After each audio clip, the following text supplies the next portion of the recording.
Hello everyone. So today's lecture is going to be a little bit different from the rest. So I actually have an older lecture for you guys. So this was actually recorded in the spring of 2016. So as opposed to having the questions posted on the PowerPoint slides, the questions will actually be made available through Blackboard. So you can actually find the questions on the lecture worksheet today. Because of that, you technically don't have to watch the video if you don't want to, since you can just answer the questions and get your 50 points. But of course, I highly recommend you do watch the video, since it's going to help you do well in the diagnostic exam that's coming up soon, as well as the midterm. Also, of course, since it was recorded a long time ago, please ignore the dates. So I think I mentioned some February and March dates in the PowerPoint slides, so please ignore those. So I hope you all look forward to learning a little bit about energy and enzymes in today's lecture. So today's lecture is going to focus on enzymes and energy. This covers roughly chapters 5.10 to 5.16 in the book. So really the big picture, big idea of today is that all organisms need to process energy in one way or another. So if you remember back to the first lecture of this class, there are 7 major things all living organisms have to do. And of course, one of them, number 4, is energy processing. So thinking about humans, of course, we process energy. We do this in the form of digestion. So here we have a person eating a sandwich. But remember that cells themselves are also considered living organisms. So each individual cell, in this case we probably have some plant cells right here, they need to process energy in their own way. And so there are really 2 major ways that cells process energy. The first one is cellular respiration, and the second is photosynthesis.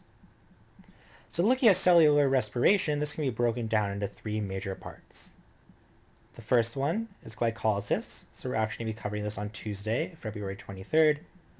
The next goes by many names. Sometimes it's called the Krebs cycle, the TCA cycle, or citric acid cycle. We'll be covering this Thursday on the 25th of February. And also, but probably most importantly, is oxidative phosphorylation, which we'll also cover on Thursday the 25th. Plant cells also, remember, have chloroplasts. So they're actually capable of doing photosynthesis.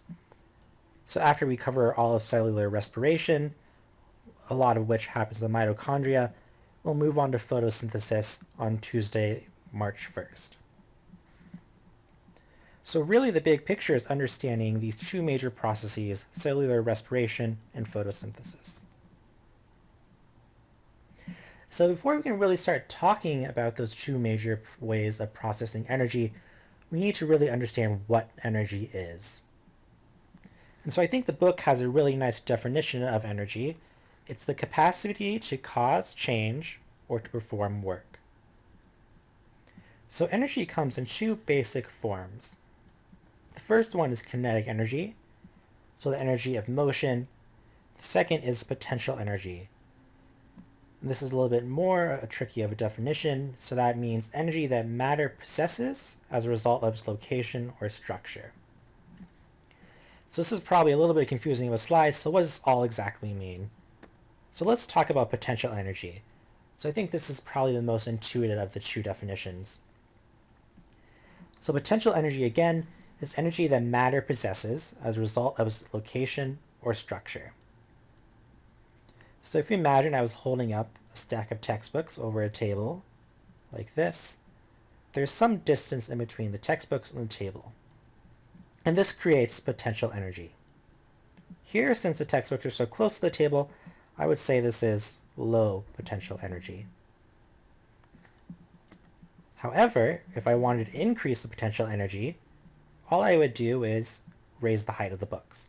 So now you can see the books are much higher in space compared to the table, and the distance between the book and table has increased.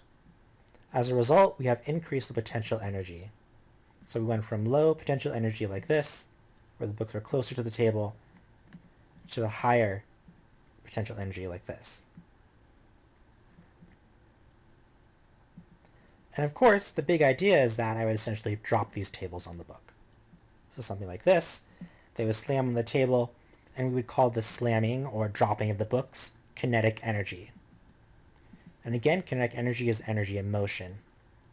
So by dropping books, we release the potential energy and we convert it to kinetic energy. And this happens in two major ways. The first one is friction with the air. So we have potential energy being converted into kinetic energy through the form of friction. And of course, we also have potential energy turning into kinetic energy when the books actually slam on the table. So let's review that very quickly. So we move from potential energy, where we have books hanging over the table or hanging above the table, and when we drop them, that converts into kinetic energy. Another way to look at this is this very nice diagram right here. So here we have a biker going up the hill. So I'm sticking energy into the system. So kinetic energy goes in. We have potential energy at the very top, so the biker has reached its max potential energy. And as the biker goes down the hill, he releases kinetic energy in the form of movement again. And this is very similar to the book demonstration or example I had earlier, in that I needed kinetic energy to raise the books to a higher potential energy. So as the biker goes up, same with the books, I raise them above the table, which takes kinetic energy from my muscles to move them. I can then hold them there, where they're at a high potential energy, and then as I drop the books, that potential energy is converted into kinetic energy.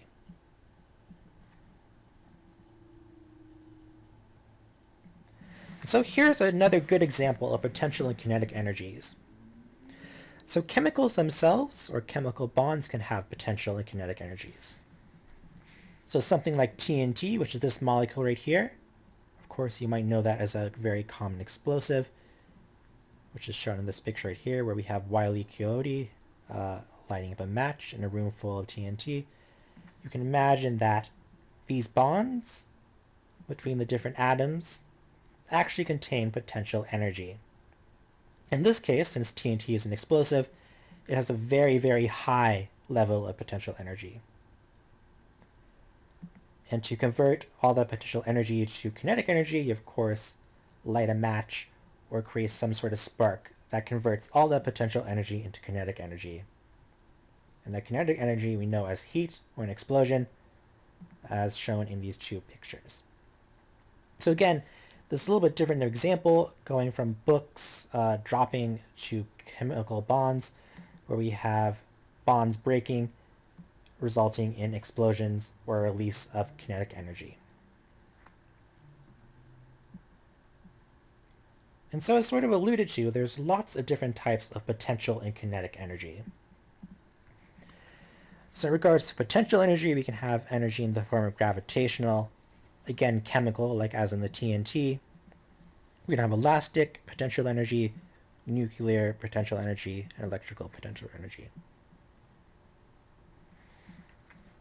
On the kinetic side, we can also have a bunch of different types of energy.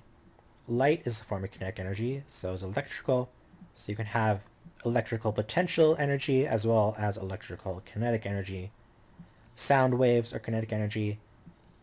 Again, going back to our TNT demonstration, thermal energy or explosions are of course a type of kinetic energy. Wind itself is also considered kinetic energy. And so for this class, we're mostly going to be focusing on potential energy in the form of chemical potential energy. And for kinetic energy, we're going to be focusing on electrical, light, and thermal. So now that we've talked about two major forms of energy, potential and kinetic energy, let's talk about some laws that govern them. Before we can talk about those two laws, we need to introduce two words: thermodynamics, which is the study of energy transformations, so going from potential to kinetic energy. And the second major word is entropy, which is essentially the measure of disorder in the universe. So it's a little bit confusing of a definition, but we'll talk more about this later in the lecture. So there are two major laws. The first law is called the conservation of energy. So essentially, energy is constant in the universe. The second law is that energy conversions increase the amount of disorder in the universe.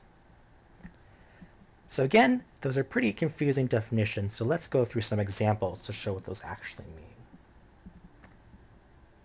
So the first law of thermodynamics essentially is that energy is conserved. So going back to my example where I have the textbooks on the table, energy is conserved when I drop them on the table. So it doesn't just disappear. It gets transferred, again, as we talked earlier, to the air and to the table. So energy is conserved in the system.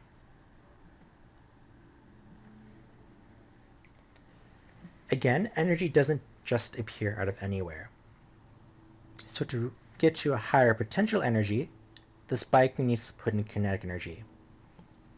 So that energy is conserved again. So as the biker uses kinetic energy to go up the hill, that energy is conserved, but converted into the form of potential energy. As the biker goes down the hill, the energy is still conserved, now it just is transferred into the form of kinetic energy again. So again, energy is never created or destroyed, it's conserved. And lastly, going to our TNT example, again, when we convert that energy to kinetic energy, it's transferred to the environment as heat. So it doesn't just disappear, we convert that potential energy into kinetic energy, and that energy is released to the environment. So the second law of thermodynamics is a little bit harder to wrap your head around. So essentially, again, it states that things get more disordered over time. So one good example that sort of relates to the material we've talked about before is diffusion. So here we have a beaker of water, and we add a dye. So as you know, the dye will be concentrated in one location for a while. However, over time, the dye becomes more diffused. So essentially, something that's not very chaotic or disordered becomes more disordered over time. So all of those dye molecules start spreading out and becoming more disordered. So this is a good example of the second law of thermodynamics. Of course, sort of a silly example of this is thinking about a classroom. So at the beginning of a class, you can imagine that students are very nice and quiet. They're all sitting in their seats and ready to study. However, over time, the class becomes more disordered. And eventually you'll get something like this if you keep on talking or teaching for long enough. So again, as time goes on, things go from less disordered to more disordered. So we've already talked a little bit about chemical reactions and energy, but now let's talk about how the cell actually utilizes that. So it actually turns out that the cell relies on two major types of reactions. They rely on exergonic reactions, which release energy. So an example of an exergonic reaction is a TNT explosion, so that releases, of course, a ton of energy. However, they also rely on endergonic reactions. So these are reactions that take in energy as opposed to releasing it. So something like an instant cold pack takes in energy from the environment and essentially makes the cold pack cold. And so now let's look at a schematic or graph that shows a chemical reaction releasing energy. So again, an exergonic reaction. So on the y-axis, we have potential energy. And on the x-axis, it isn't really labeled. You can imagine time would be on the x-axis. So here we have some reactants. They're at a very high potential energy. Over time, the reaction happens, and the products, as you can see, have a lower potential energy. So we went from a high potential energy to a low potential energy. And as a result, the byproduct of that is energy gets released. So again, exergonic, releasing energy. And so this happens in a TNT reaction. So we go from reactants which have a very high potential energy to a very low potential energy. And this releases some energy in the form of this, in this case, heat.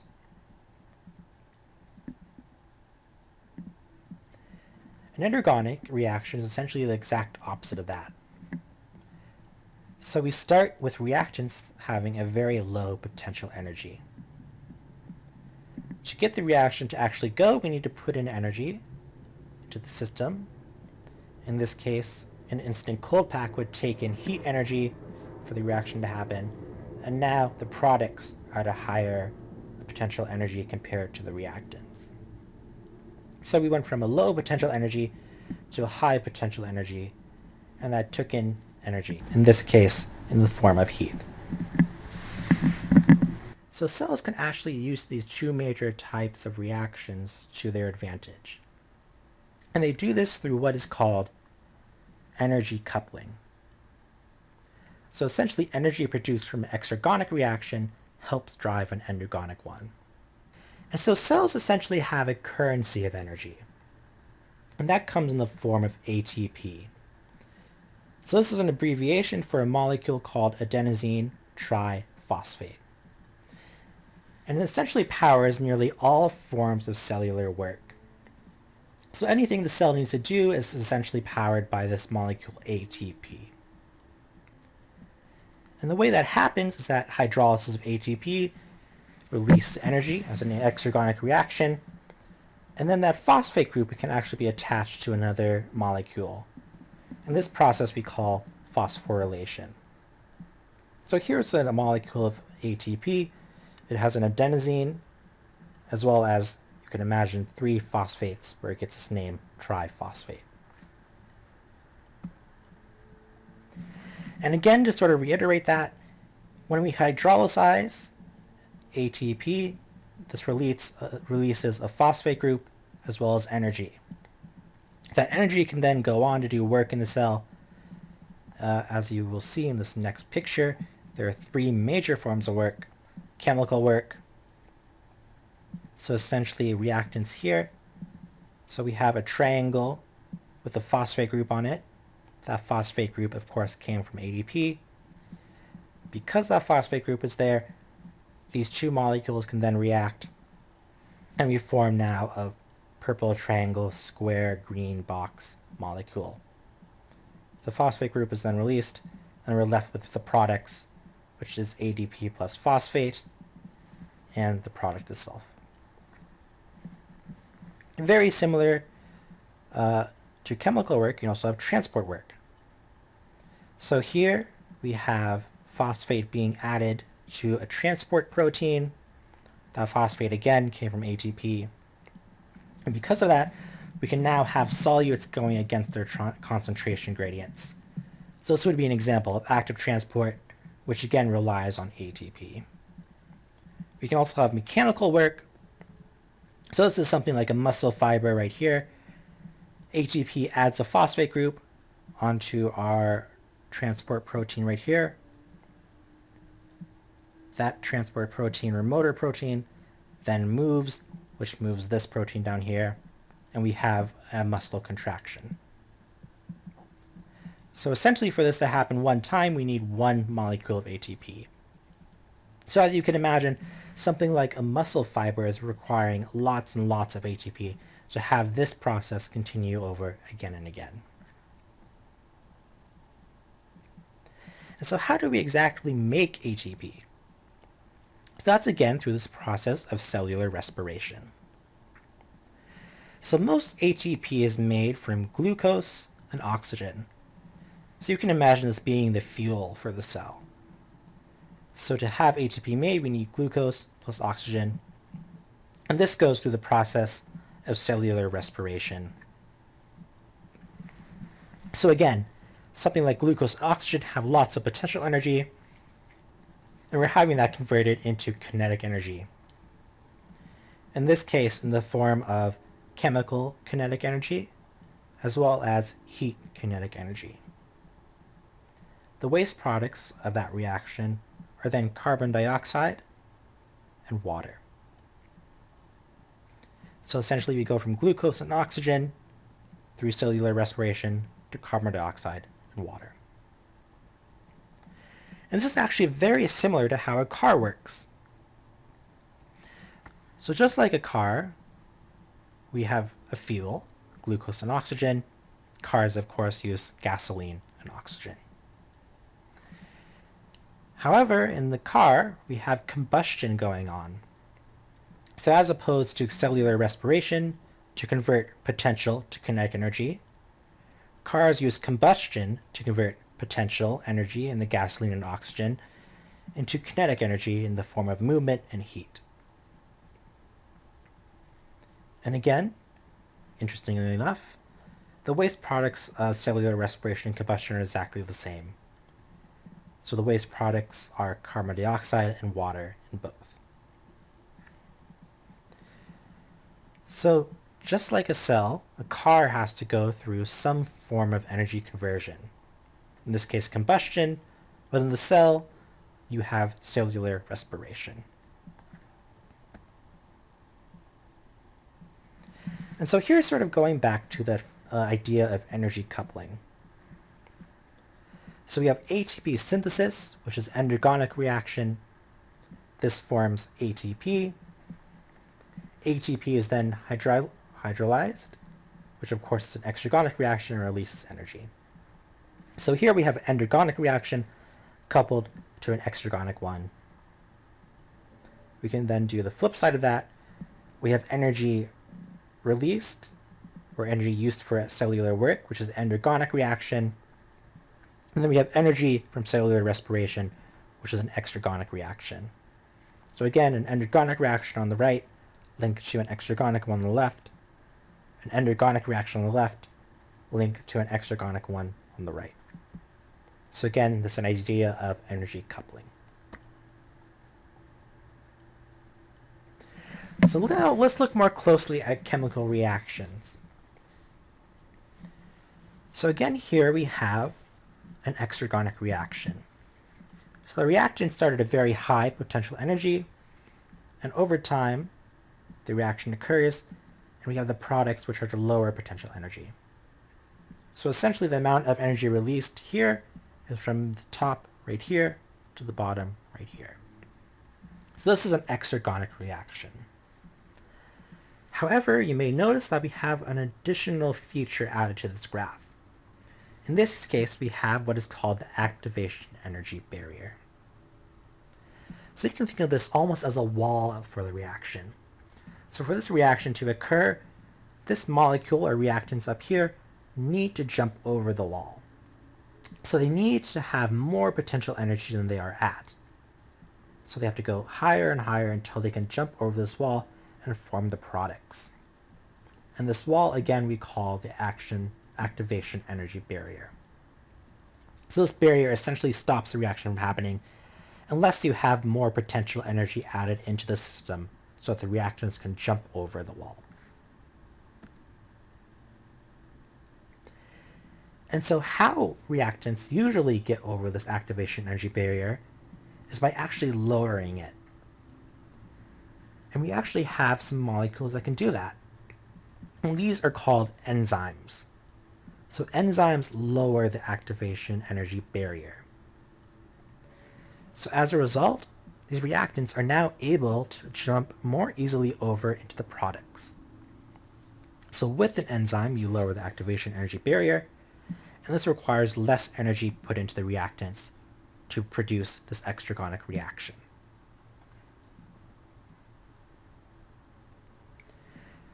So what exactly are enzymes? So they're generally proteins. So again, remember those polypeptides that fold into different shapes? Those are proteins, and proteins are often enzymes. And again, as we said, they lower the activation energy of a reaction.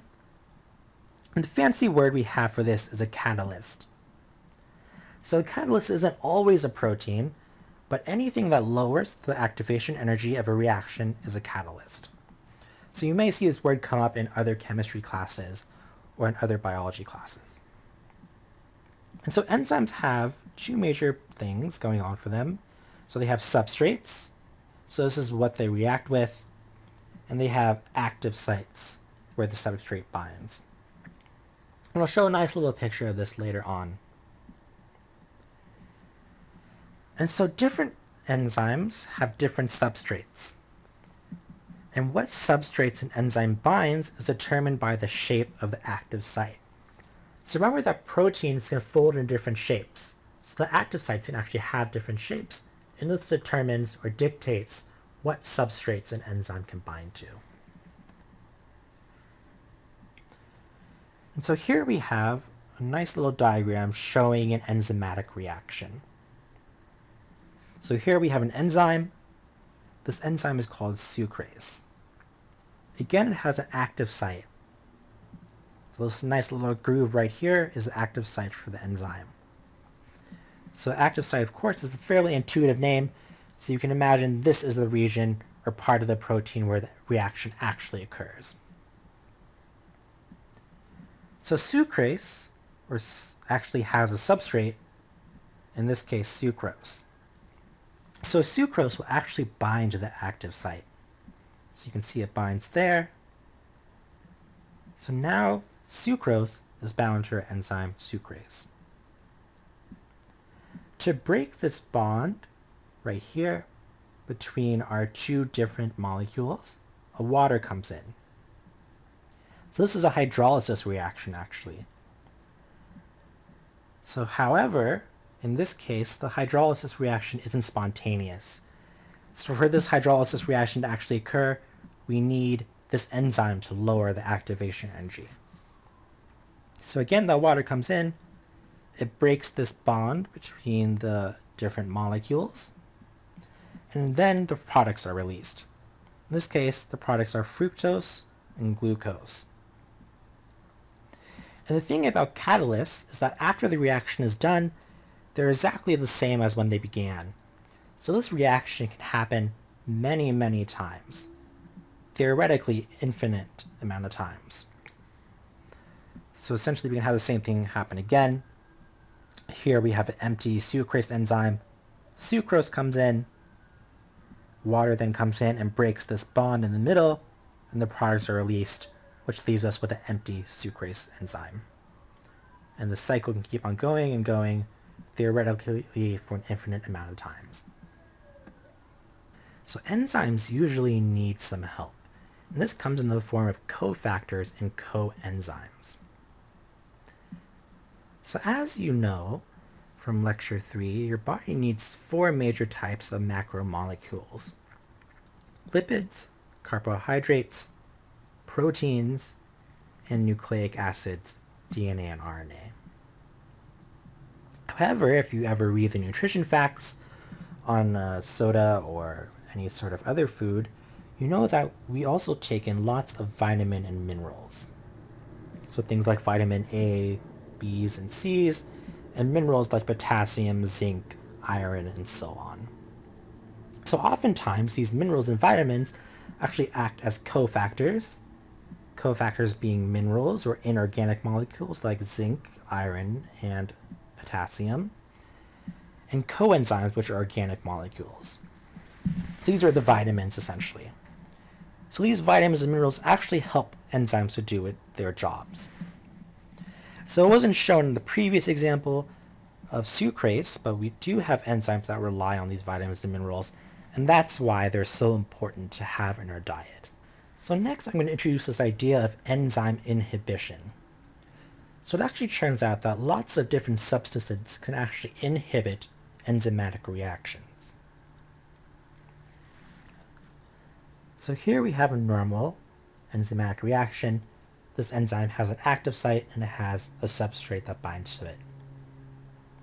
Again, this enzyme will lower the activation energy and some sort of reaction will happen. However, we can have 2 major types of enzyme inhibitors come in and prevent this from happening. The first type is a competitive inhibitor. So a competitive inhibitor competes for the active site. So as opposed to allowing the normal blue substrate right here to come in and be converted into products, the competitive inhibitor will bind to the active site and stop that substrate from coming in and reacting. So again, competitive inhibitors compete for the active site. Non-competitive inhibitors, as you can imagine, don't compete for the active site. So in this case, we have a non-competitive inhibitor binding another region of the protein other than the active site. So the way this prevents a substrate from coming in this case this blue molecule from coming in, is that this non-competitive inhibitor actually changes the structure of the active site.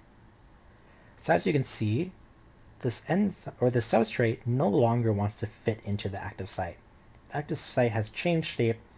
Essentially, this blue molecule right here will bounce off the enzyme and we won't have a reaction. So in short, competitive inhibitors bind the active site, non-competitive inhibitors bind some region other than the active site, changing the structure. And so enzyme inhibitors actually play a huge role in health. So actually the vast majority of pharmaceuticals target enzymes. The example your textbook uses ibuprofen.